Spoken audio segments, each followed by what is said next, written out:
Hello everyone, welcome to नेमेस्ट्री। आज के क्लास में हम देखने वाले हैं डिफेक्ट इन क्रिस्टल्स, हिंदी में बोलते हैं क्रिस्टलों में दोष। वैसे तो जो क्रिस्टल होते हैं वो वेल अरेंज्ड होते हैं, अच्छे तरीके से उसके जो मॉलिक्यूल रहते हैं वो एक दूसरे के साथ जमे रहते हैं। ये अगर एक क्रिस्टल का नमूना मान के चलें तो जैसे ये सारे क्यूब्स एक दूसरे के साथ पैक हैं, वैसे ही जो क्रिस्टल के मॉलिक्यूल रहते हैं वो एक दूसरे के साथ अच्छे से पैक्ड रहते हैं। पर क्या होता है, कुछ सिचुएशंस में कुछ टेम्परेचर को या किसी और कारण से ग्रहण करने के बाद, टेम्परेचर ग्रहण करने के बाद या किसी और कारण से ये जो पॉइंट्स रहते हैं वो अपने जगह से कहीं और चले जाते हैं, हिल जाते हैं, या इसमें कुछ और एटम्स आ जाते हैं। बहुत सारे कारणों से ये जो अरेंजमेंट है वो ख़राब हो जाता है और इसलिए जो हमारा क्रिस्टल जो पहले परफेक्ट हुआ करता था अब वो परफेक्ट न रह के उसमें दोष उत्पन्न हो जाता है या उसमें डिफेक्ट्स आ जाते हैं। इसी को हम बोलते हैं डिफेक्ट इन क्रिस्टल या क्रिस्टलों में दोष। अब वो जो डिफेक्ट है वो कहाँ पे आ रहा है, किस जगह पे आ रहा है, उसके हिसाब से ये डिफेक्ट 3 हिस्सों में बांटा गया है। पहला पॉइंट डिफेक्ट, बिंदु दोष, लेयर डिफेक्ट या परत दोष, और थर्ड है फेज डिफेक्ट या उसको फलक दोष। अगर किसी पर्टिकुलर क्रिस्टल जालक में किसी एक या दो पॉइंट्स पे डिफेक्ट आते हैं तो हम उसको कैटेगराइज करते हैं पॉइंट डिफेक्ट में। अगर कोई एक लेयर डिफेक्टेड रह जाए, कोई भी एक लेयर डिफेक्टेड हो जाए, हम उसको कहेंगे लेयर डिफेक्ट। और अगर पूरा फेस डिफेक्टेड हो जाए तो हम उसे कहेंगे फेस डिफेक्ट। नाम से पूरा क्लियर है, बहुत ज़्यादा दिमाग लगाने की जरूरत नहीं है। डिटेल से हमको पढ़ना है पॉइंट डिफेक्ट के बारे में, क्योंकि सबसे ज़्यादा डिफेक्ट जो होता है वो पॉइंट डिफेक्ट होता है। और पॉइंट डिफेक्ट जो होता है फिर से हम इसे 3 भागों में कैटेगराइज करते हैं। एक को बोलते हैं स्टैक्योमेट्रिक डिफेक्ट, हिंदी में कहा जाता है रस समीकरण मितीय दोष। जनरली स्टैक्योमेट्रिक नाम का ही यूज होता है हिंदी में, तो आप इस नाम से ही जानेंगे। अगला दोष होता है नॉन स्टैक्योमेट्रिक दोष, मतलब अरस समीकरण मितीय दोष। और लास्ट होता है इम्प्यूरिटी या अशुद्धि, मतलब इसमें हम अपने से इम्प्यूरिटी मिलाते हैं और जानबूझ के क्रिस्टल में दोष उत्पन्न करते हैं ताकि अर्धचालक वगैरह हम बना सकें। आगे देखते हैं। जो स्टैक्योमेट्रिक डिफेक्ट होता है वो 2 टाइप का होता है, शॉटकी डिफेक्ट और फ्रेंकल डिफेक्ट। शॉटकी डिफेक्ट क्या होता है, जब रूम टेम्परेचर में या थोड़े बहुत हाई टेम्परेचर में क्या होते हैं, जो क्रिस्टल लैटिस होते हैं उनके जो आयंस होते हैं वो टेम्परेचर को, थर्मल टेम्परेचर को जो वो एब्जॉर्ब कर लेते हैं, ताप को ग्रहण कर लेते हैं और क्या करते हैं, अपने स्पेस से, अपनी जगह से वो बाहर चले जाते हैं, अपने लैटिस को छोड़ के पूरी तरह से। जब वो टेम्परेचर गेन कर लेते हैं, तापमान ग्रहण कर लेते हैं, तो क्या होता है कि जो धनायन और ऋणायन के बीच में आकर्षण रहता है वो टूट जाता है, क्योंकि जो तापमान ग्रहण करने से उनकी एनर्जी ज़्यादा हो जाएगी और इसलिए वो लैटिस को छोड़ के चले जाते हैं, चाहे वो प्लस चार्ज हो चाहे वो माइनस चार्ज हो।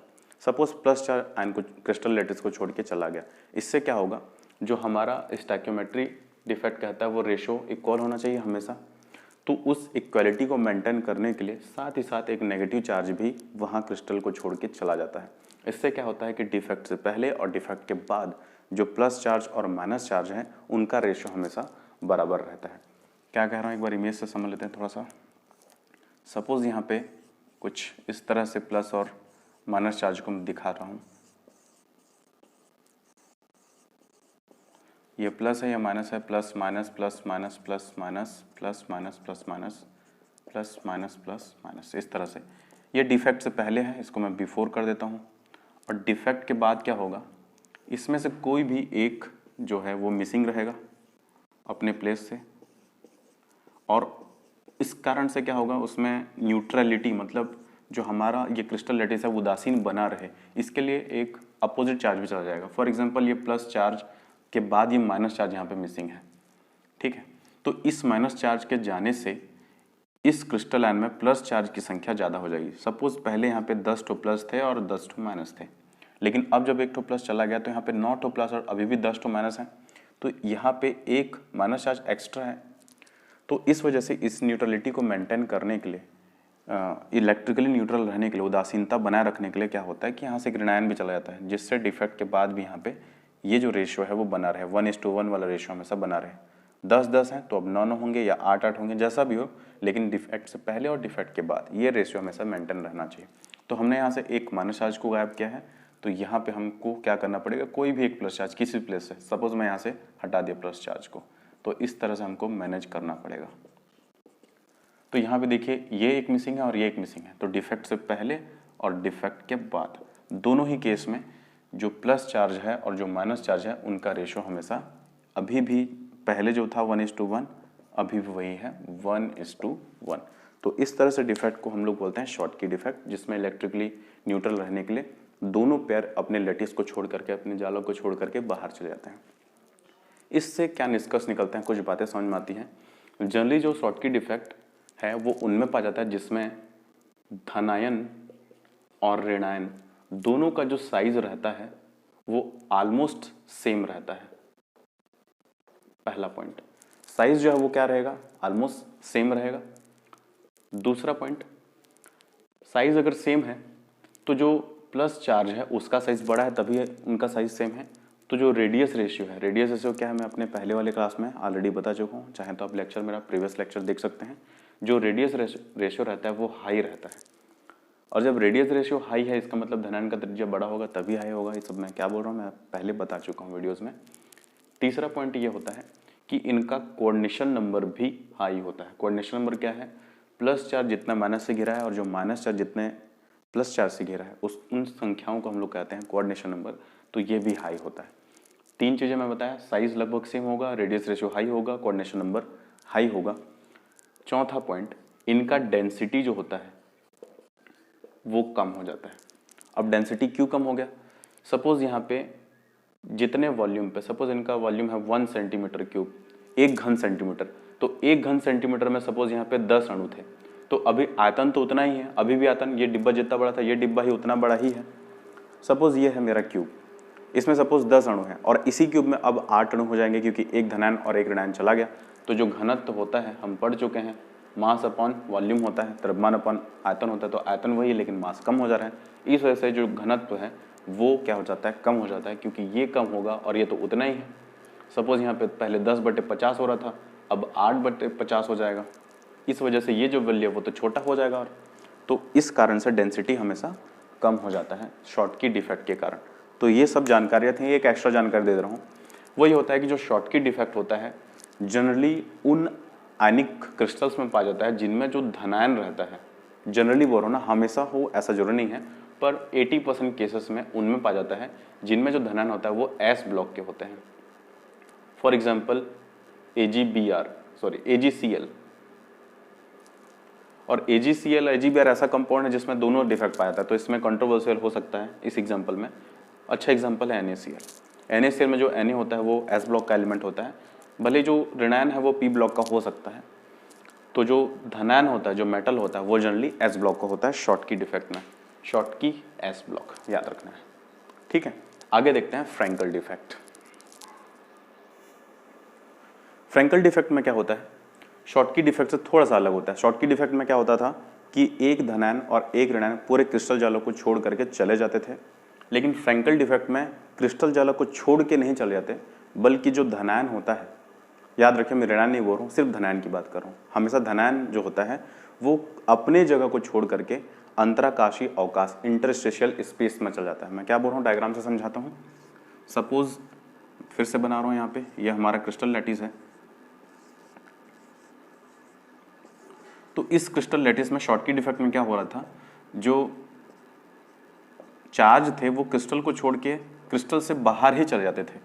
लेकिन फ्रैंकल डिफेक्ट में क्या होता है, ये जो धनायन है अपने जगह से गायब होकर ये जो स्पेस है, और इन स्पेस को हम लोग वॉइड बोला करते थे, याद है।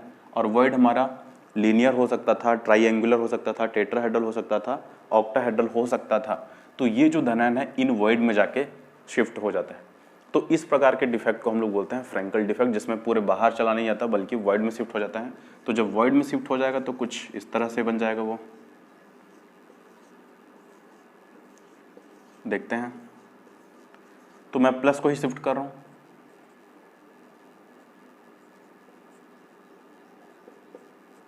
तो ये जो प्लस चार्ज है अब यहां पे शिफ्ट हो गया इस तरह से। तो यहां पे बहुत सारे क्वेश्चंस आते हैं। पहला क्वेश्चन ये कि प्लस चार्ज ही शिफ्ट क्यों होता है वॉइड में। उसका जवाब ये होता है कि मैंने आपको बताया था, जो मेटल प्लस चार्ज होता है और कोई माइनस चार्ज है, तो हमेशा प्लस चार्ज का जो साइज होता है वो हमेशा छोटा होता है, और ये जो वाइड होते हैं वो छोटे छोटे स्पेस होते हैं। तो इस छोटे स्पेस में कभी नेगेटिव चार्ज वहाँ पे नहीं भर सकता, क्योंकि नेगेटिव चार्ज का आकार बड़ा होता है। ये ठीक उसी तरह से है कि हमारे पास एक छोटा सा गड्ढा है और उसमें बड़ा सा पत्थर रखना है। बड़ा सा पत्थर नहीं रख सकते, बल्कि उस छोटे से गड्ढे में छोटा सा बॉल रख सकते हैं। तो ये जो स्पेस है छोटा सा गड्ढा है जिसमें हम छोटा आयन, छोटा साइज वाला आयन, मतलब ये धनायन को हम लोग यहाँ पे शिफ्ट कर सकते हैं या फिर रख सकते हैं। यही कारण है कि जो मूव करने वाला होता है वो प्लस चार्ज होता है, और इस जगह को हम लोग या तो वॉइड कह सकते हैं या फिर इंटरस्टिशियल स्पेस, अंतराकाशीय अवकाश भी नाम देते हैं। ठीक है, तो इस तरह से फ्रैंकल डिफेक्ट यहाँ पे होता है। फ्रैंकल डिफेक्ट में आप देख सकते हैं यहाँ भी जो धनायन की संख्या थी, जो भी रेशियो था, सपोज ये AB एटम है तो अभी भी 1:1 है, मतलब यहाँ पे 10 धनायन है और 10 ऋणायन है। बाद में भी यहाँ धनायन बाहर नहीं निकला है तो यहाँ पे उनकी संख्या भी बराबर रहती है। शॉर्टकी डिफेक्ट में क्या था, रेशियो बराबर था, लेकिन यहाँ पे क्या हो रहा है, नंबर ऑफ एटम भी यहाँ पे इक्वल है। तो इस तरह से फ्रैंकल डिफेक्ट होता है। फ्रैंकल डिफेक्ट में जो साइज होता है, जो उसमें बात किए थे A+ और B- में से जो A+ होता है उसका साइज हमेशा स्मॉल होता है और इसका साइज हमेशा लार्ज होता है। ये उन्हीं क्रिस्टल्स में, आयनिक क्रिस्टल्स में पाए जाते हैं। उसका एक रीजन भी है, इसका साइज स्मॉल होगा तभी तो वो इंटरस्टिशियल स्पेस में जा पाएगा। अगर दोनों का साइज सेम हो गया तो इसमें जो स्पेस बनने वाला है वो भी सेम साइज, मतलब उस साइज का नहीं बन पाएगा जो इसको रख पाए, मतलब ये स्पेस छोटा हो जाएगा एटम को रखने के लिए। इसलिए पहले से ही ये साइज स्मॉल होता है और ये साइज लार्ज हो जाता है, तब जाके ये जो प्लस चार्ज है वो वॉइड में जा पाता है। ये पहला पॉइंट था। दूसरा पॉइंट क्या होता है, जो रेडियस रेशियो है वो कम होता है। क्यों कम होता है, रेडियस रेशियो जो होता है radius of plus charge upon radius of minus charge होता है, और इसका साइज तो अब छोटा हो गया, इसका साइज बड़ा हो गया, तो डेफिनेटली इसका वैल्यू अब कम हो जाएगा। और जब इसका वैल्यू कम हो जाएगा, जो धनायन है उसका रेडियस कम हो गया, तो कोऑर्डिनेशन नंबर भी क्या आएगा, लो आएगा। मतलब धनायन और ऋणायन एक दूसरे के साथ जितने संख्याओं में घिरे हैं उनकी संख्याएं यहाँ पे क्या आएंगी, कम आएंगी। तो ये सब पॉइंट्स हैं। और चौथा पॉइंट हम लोग पढ़े थे डेंसिटी के बारे में। जो शॉर्टकी डिफेक्ट था उसमें डेंसिटी कम हो जा रहा था, लेकिन जो फ्रैंकल डिफेक्ट है उसमें डेंसिटी में कोई चेंज नहीं आता। कुछ लोग क्या करते हैं, जब हम लोग कॉपी चेक करते हैं पता चलता है कि शॉर्टकी में और फ्रैंकल में डिफेक्ट में जब डिफ्रेंशिएट करते हैं तो शॉर्टकी में जो घनत्व रहता है या डेंसिटी रहता है वो कम हो जाता है। तो ठीक उसका उल्टा, फ्रैंकल में घनत्व को बढ़ा दो, ऐसा नहीं, गलत बात। जो फ्रैंकल होता है उसमें डिफेक्ट बढ़ता नहीं है, सॉरी जो डेंसिटी होता है वो बढ़ता नहीं है, वो कांस्टेंट रहता है, चेंज नहीं होता है, क्योंकि यहाँ पे इतने वॉल्यूम में नंबर ऑफ आयंस की संख्या सेम है। क्लियर है। जब हम डिफरेंस करेंगे तो ऐसे आंख बंद करके शॉर्टकी में कम हो रहा है तो फ्रैंकल में ज़्यादा हो जा रहा है, ऐसा नहीं करना है, बल्कि हमको ये जानना पड़ेगा फ्रैंकल में डेंसिटी कांस्टेंट है। इसका एग्जांपल होता है जैसे कि ZnS।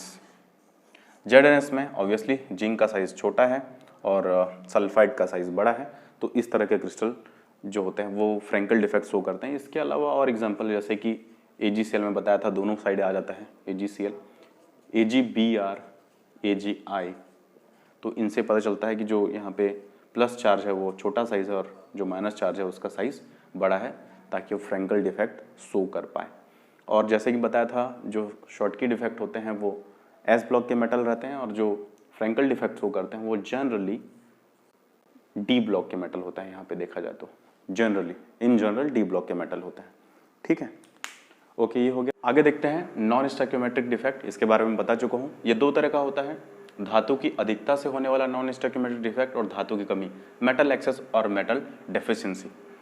अगर डिफेक्ट से पहले और डिफेक्ट के बाद दोनों को कंपेयर करें तो डिफेक्ट के बाद अगर मेटल की संख्या ज़्यादा हो जाए तो हम उसको बोलेंगे मेटल एक्सेस, और अगर डिफेक्ट के बाद मेटल की संख्या कम हो जाए तो उसको बोलेंगे मेटल डेफिशिएंसी या धातु की कमी। जो मेटल में एक्सेस होता है वो देखा गया है प्रैक्टिकली कि वो दो तरह से हो सकता है। धातु की संख्या ज़्यादा होगा डिफेक्ट के बाद, वो दो तरह से हो सकता है।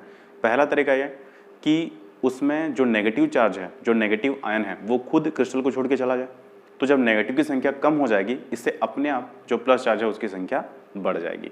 ठीक है। दूसरा क्या तरीका है कि हमारे लैटिस में बाहर से किसी एक्सटर्नल सोर्स से एक एक्स्ट्रा धनायन आ जाए क्रिस्टल लैटिस में। तो पहले नेगेटिव और प्लस चार्ज की संख्या बराबर थी, लेकिन बाद में जब एक एक्स्ट्रा कैटायन आ जाएगा उससे फिर से क्या हो जाएगा, अपने आप मेटल की संख्या अपने आप बढ़ जाएगी। तो ये दो तरीके से मेटल एक्सेस हो सकता है। तो शुरू करते हैं मेटल एक्सेस का। पहला क्या तरीका है, एनायन वैकेंसी। एनायन वैकेंसी मतलब क्या है, ऋणायन रिक्ति। ऋणायन रिक्ति मतलब डिफेक्ट आने से पहले जो धनायन की संख्या है 1 2 3 और ऋणायन की संख्या है 1 2 3 बराबर है, लेकिन डिफेक्ट आने के बाद में क्या होगा, जो ऋणायन है वो अपने लैटिस को छोड़ करके आउट मतलब बाहर चला जाएगा।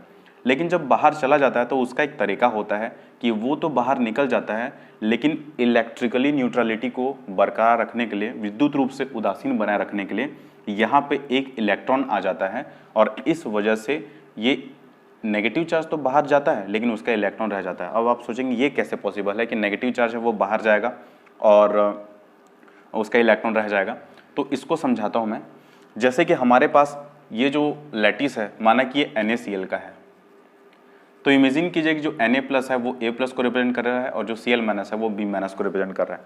तो हम जब यहाँ पे सोडियम वेपर को गर्म करते हैं, तो जब सोडियम वेपर को गर्म किया जाता है तो सोडियम वेपर जो होता है इसके चारों तरफ ऐसे जमा हो जाता है, और जब चारों तरफ ऐसे जमा हो जाता है इससे क्या होता है, ये अट्रैक्ट करता है B- को इसके सरफेस में डिजोल्व होने के लिए, सतह पे घुलने के लिए। और जब सतह पे घुलता है तो यहाँ पे है हमारा सोडियम और यहाँ पे है हमारा Cl-। देखिए मैं सोडियम प्लस नहीं लिखा हूँ, Cl- लिखा हूँ। तो यहाँ पे जो सोडियम है वो Cl के साथ बॉन्डिंग करने के लिए पहले Na+ बनाएगा और Na+ बनाने के लिए एक इलेक्ट्रॉन इसको रिमूव करना पड़ेगा।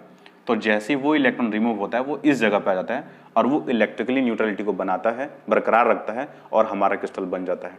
और जब ये दोनों NaCl का फॉर्मेशन करते हैं तो इनको कुछ अमाउंट में एनर्जी रिलीज करते हैं और जो अमाउंट में रिलीज करते हैं वो येलो कलर का हमको फ्लेम देता है, एक कलर दिखाई देता है येलो कलर का। इस तरह से और भी बहुत सारे क्रिस्टल बनते हैं, जैसे कि अगर LiCl हो या फिर KCl हो तो ये हमें पिंक कलर का दिखाई देता है और ये वायलेट कलर का दिखाई देता है अगर कलर की बात करें तो। और ये जो कलर होता है वो इस इलेक्ट्रॉन की वजह से होता है और इस इलेक्ट्रॉन को एक सेंटर नाम दिया जाता है, उसको F सेंटर कहा जाता है। इसका नाम है, इंपॉर्टेंट है, F सेंटर कहा जाता है, कई बार पूछा गया है ये। F सेंटर का पूरा नाम होता है फारबे। F का पूरा नाम है फारबे, तो फारबे सेंटर भी कहा जाता है इस इलेक्ट्रॉन को। और इस इलेक्ट्रॉन ट्रैप हो जाने के कारण, यहाँ पे कैद हो जाने के कारण ही यहाँ पे जो कलर में बताया NaCl का पीला कलर और इसका पिंक कलर या गुलाबी कलर और इसका जो वायलेट कलर है वो इसी वजह से होता है। फारबे सेंटर याद रखेंगे। अगला आता है एक्स्ट्रा कैटायन। एक्स्ट्रा कैटायन क्या होता है कि जो डिफेक्ट होता है, डिफेक्ट के बाद और डिफेक्ट से पहले करें तो यहाँ डिफेक्ट के बाद एक एक्स्ट्रा कैटायन जो होता है वो आउटर एटमॉस्फेयर से आ जाता है। यहाँ पे देखिए फिर से प्लस आयन की संख्या 3 है, माइनस आयन की संख्या भी 3 है, लेकिन डिफेक्ट आने के बाद, ये डिफेक्ट आने से पहले डिफेक्ट आने के बाद है। देखिए यहाँ पे जो वॉइड है उसमें एक A+ एक्स्ट्रा है और यहाँ पे ठीक इलेक्ट्रॉन एक दूसरे साइड पे, दूसरे वॉइड पे यहाँ पे एक इलेक्ट्रॉन आ गया। इस इलेक्ट्रॉन आने का क्या मतलब है, इसका मतलब यह है कि अगर सिर्फ यहाँ पे A+ आ जाएगा तो ये इलेक्ट्रिकली न्यूट्रल नहीं हो पाएगा। तो इलेक्ट्रिकली न्यूट्रल रखने के लिए हमें यहाँ पे एक इलेक्ट्रॉन और शो करना। अगर हम इसका एग्जाम्पल देखें तो ये जो Zn होता है वो Zn+2 बनाता है और साथ में यहाँ पे O-2, मतलब ऑक्सीजन के यहाँ पे दो माइनस चार्ज होते हैं और ये जो ऑक्सीजन है वो एटमॉस्फेयर में बाहर चला जाता है। लेकिन यहाँ पे देखें जो ऑक्सीजन है वो एटॉमिक स्टेट में है, तो ये मॉलिक्यूल का फॉर्मेशन करेगा O-2 प्लस O-2 और यहाँ पे O2 प्लस 4 इलेक्ट्रॉन निकलते हैं और यही 4 इलेक्ट्रॉन में से कोई भी इलेक्ट्रॉन जो होते हैं वो यहाँ पे ट्रैप हो जाते हैं। यहाँ पे 4 शो क्यों, ऐसा नहीं कि यहाँ पे 4 को ही मैं दिखाऊँ, ये 4 अलग अलग वर्ड में जाके शिफ्ट हो सकते हैं, तो मैं यहाँ पे एक ही इलेक्ट्रॉन को दिखा रहा हूँ। इस तरीके से यहाँ पे इलेक्ट्रिकली न्यूट्रलिटी बरकरार रहता है और यहाँ पे एक्स्ट्रा कैटायन के आने से भी हमारा मेटल एक्सेस हो जाता है और इस तरह से नॉन स्टैक्चोमेट्रिक डिफेक्ट होता है। ये जो डिफेक्ट दिख रहा है वो फ्रैंकल के टाइप का दिख रहा होगा, क्योंकि फ्रैंकल में भी कुछ इस तरह से ही होता था। यहाँ पे जो कैटायन होता था वो शिफ्ट हो जाता था वॉइड पे, लेकिन वहाँ पे फ़र्क क्या है, यहाँ पे एक एक्स्ट्रा इलेक्ट्रॉन भी है। और जनरली ये जो एक्स्ट्रा कैटायन वाला डिफेक्ट है वो उन्हीं क्रिस्टल्स के द्वारा शो किया जाता है जो फ्रैंकल डिफेक्ट दिखाते हैं, जैसे कि AgCl, AgBr वगैरह हम लोग देखे थे और ZnS वगैरह भी देखे थे। ठीक है, उसके बाद नेक्स्ट नॉन स्टैक्चोमेट्रिक डिफेक्ट पे आते हैं और वह है मेटल डेफिशिएंसी। मेटल डेफिशिएंसी को समझने के लिए थोड़ा सा हमको दिमाग लगाना पड़ेगा, थोड़ा सा। उसमें क्या है, ऐसे क्रिस्टल जिनमें जो मेटल होते हैं वो चेंजेबल ऑक्सीडेशन स्टेट शो करते हैं, उन्हीं में ही ये डेफिशिएंसी शो करने की एबिलिटी होती है, मतलब परिवर्ती ऑक्सीकरण अवस्था जो दिखा सकते हैं। यहाँ पे देखें मेटल डेफिशिएंसी सिर्फ एक कारण से होता है, प्रैक्टिकल ऐसा पाया गया है, जब मेटल ही अपने स्थान से गायब हो जाए। तो यहाँ पे मैंने क्या किया, एक मेटल, जो मेटल मतलब प्लस चार्ज, मेटल कहीं बोलूँ तो अलग से चार्ज बताने की जरूरत नहीं है, मेटल में प्लस चार्ज होता है, वो आउट हो जाए, बाहर हो जाए, तो यहाँ पे इसका स्पेस खाली हो गया, मतलब यहाँ पे एक प्लस चार्ज की कमी आ गई। अगर यहाँ पे आप देख रहे होंगे तो यहाँ पे ए में सिंगल प्लस चार्ज था और यहाँ पे +2 आ गया।